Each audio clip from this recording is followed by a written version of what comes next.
ശ്രുതി, കൊച്ചിയിൽ ഇപ്പോൾ മഴ അല്പം മാറി നിൽക്കുകയാണ് എന്ന് തന്നെ പറയാം.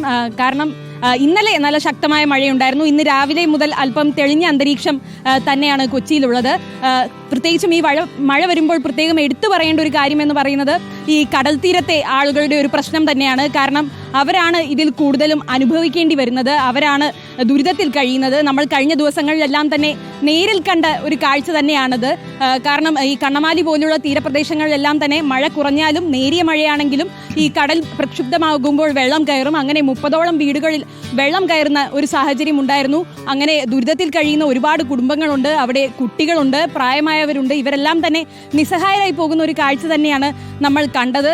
അങ്ങനെയുള്ള പ്രശ്നങ്ങളാണ് ഉണ്ടാകാൻ സാധ്യത. അത് തന്നെയാണ് ഇന്നലെയും കഴിഞ്ഞ ദിവസവും എല്ലാം തന്നെ കണ്ടത്. എന്തായാലും ജില്ലയിൽ യെല്ലോ അലേർട്ടാണ്. പക്ഷേ രാവിലെ ശാന്തമായ ഒരു അന്തരീക്ഷമാണ്, നേരിയ മഴ പോലും ലഭിച്ചിട്ടില്ല. പക്ഷേ കൊച്ചിയിലെ ഒരു ട്രെൻഡ് എന്ന് പറയുന്നത് ഉച്ച കഴിയുമ്പോൾ മുതലാണ് മഴ ശക്തി പ്രാപിക്കുന്നത്. അങ്ങനെ ഉച്ച കഴിയുമ്പോൾ മുതൽ മഴ പെയ്യാനുള്ള ഒരു സാഹചര്യം ഉണ്ടെന്ന് തന്നെയാണ് കാലാവസ്ഥാ വകുപ്പിന്റെ മുന്നറിയിപ്പ് പ്രകാരം നമുക്ക് മനസ്സിലാക്കാൻ കഴിയുന്നത്. ശ്രുതി, ശരി. മറ്റൊന്ന്, കൊച്ചിയിൽ നടിയെ ആക്രമിച്ച കേസിൽ വിചാരണ നടപടികൾ അന്തിമഘട്ടത്തിലാണ്. അപ്പോൾ വാദങ്ങളിൽ വ്യക്തത തേടാൻ വിചാരണ കോടതി ഇന്ന് കേസ് പരിഗണിക്കും, അല്ലേ?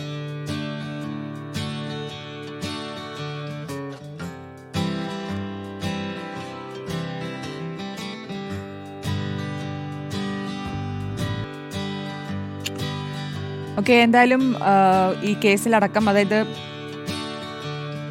നടിയാക്രമിച്ച കേസിൽ വിചാരണ നടപടികൾ അന്തിമഘട്ടത്തിലാണ് എന്നുള്ളതാണ്. അത് വാദങ്ങളിലൊക്കെ വ്യക്തത തേടാൻ വിചാരണ കോടതി ഈ കേസ് ഇന്ന് പരിഗണിക്കുകയും ചെയ്യുന്നുണ്ട്.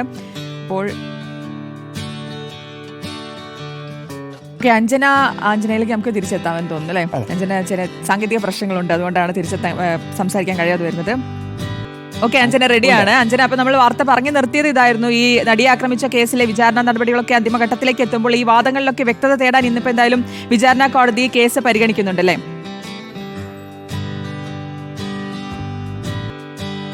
തീർച്ചയായും ശ്രുതി, അങ്ങനെ തന്നെയാണ്. ഏറെ കോലിളക്കം സൃഷ്ടിച്ച ഒരു കേസ് തന്നെയാണ് കൊച്ചിയിലെ നടിയെ ആക്രമിച്ച കേസ്. 2017 ഫെബ്രുവരി 17 ഈ സംഭവം ഉണ്ടാകുന്നത്. ഓടുന്ന വണ്ടിയിൽ ഈ നടിയെ ആക്രമിച്ചു എന്നതായിരുന്നു പരാതി. ഇപ്പോൾ വിചാരണ നടപടികൾ അന്തിമഘട്ടത്തിലാണ്. ഇന്നിപ്പോൾ ഇതുവരെയുള്ള വാദങ്ങളിൽ ഒരു വ്യക്തത വരുത്താനായുള്ള നടപടികളിലേക്ക് കടക്കും എന്ന് തന്നെയാണ് നമുക്ക് മനസ്സിലാക്കാൻ സാധിക്കുന്നത്. എറണാകുളം പ്രിൻസിപ്പൽ സെഷൻസ് കോടതിയാണ് വിചാരണ നടപടികൾ ഇന്ന് പരിഗണിക്കുന്നത്. എന്തായാലും സംഭവത്തിൽ ഇനിയിപ്പോൾ വിചാരണ നടപടികളെല്ലാം പൂർത്തിയായാൽ വാദം ഉൾപ്പെടെയുള്ള കാര്യങ്ങളിലേക്ക് കടക്കും.